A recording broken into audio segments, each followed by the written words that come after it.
MBA చేస్తున్నాను, online degree అది. So ఇక్కడ నేను ఉంటున్నాను, నాకు ఇంకా ఓన్లీ ఎగ్జామ్ సెమిస్టర్స్ ఏదైనా అట్లా నార్మల్గా సోషలైజ్ అవుదాం అని చెప్పి నేను ఇక్కడ తెలిసింది. సో అలా జాయిన్ అయ్యాను. ఇంతకుముందు వచ్చిన బ్యాచ్ వల్ల మాత్రం నేను ఇక్కడికి వచ్చి ఒక 15 రోజులు చాలా హ్యాపీగా ఇక్కడ క్లాస్ అయిపోయిన తర్వాత మళ్ళీ ఇంటికి వెళ్ళిన తర్వాత అయ్యో ఏదో మిస్ అవుతున్నాము, రోజు వచ్చాము ఇక్కడ ఏదో మిగిలిపోయింది, ఏదో వదిలేసాము, మంచి కొత్త కొత్త ఫ్రెండ్స్ అయ్యారు, పెద్దవాళ్ళైనా సరే అందరూ మంచిగా కలిసి మాట్లాడాము అని చెప్పి ఒక లోటుగా అనిపించింది. ఇప్పుడు 2-3 డేస్ తర్వాత అలవాటు అయింది. అట్లనే ఉన్నాం, రమేష్ సార్ గారు వీళ్ళు వచ్చారు, ఇద్దరం కలిసి వద్దాం అనుకున్నాం కానీ సార్ కొంచెం ముందు వెళ్ళిపోయారు. నేను కొంచెం తర్వాత రావడం జరిగింది.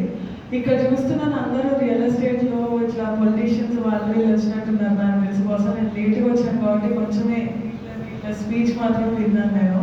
సో ప్రోగ్రామ్ మాత్రం చాలా బాగుంటుంది. సార్ ఒక 15 డేస్ కంటిన్యూస్ ఒక్కొక్కటి ఏదో పాయిజన్ ఎక్కించినట్టు ఎక్కిస్తున్నారు మీకు. ఎండ్ ఆఫ్ ది డే మీకు వచ్చేస్తుంది ఒక 15 డేస్ తర్వాత అందరితో మాట్లాడాము. సో మంచిగా యూటిలైజ్ చేసుకొని మీ అందరికి కూడా మంచిగా వస్తుందని నేను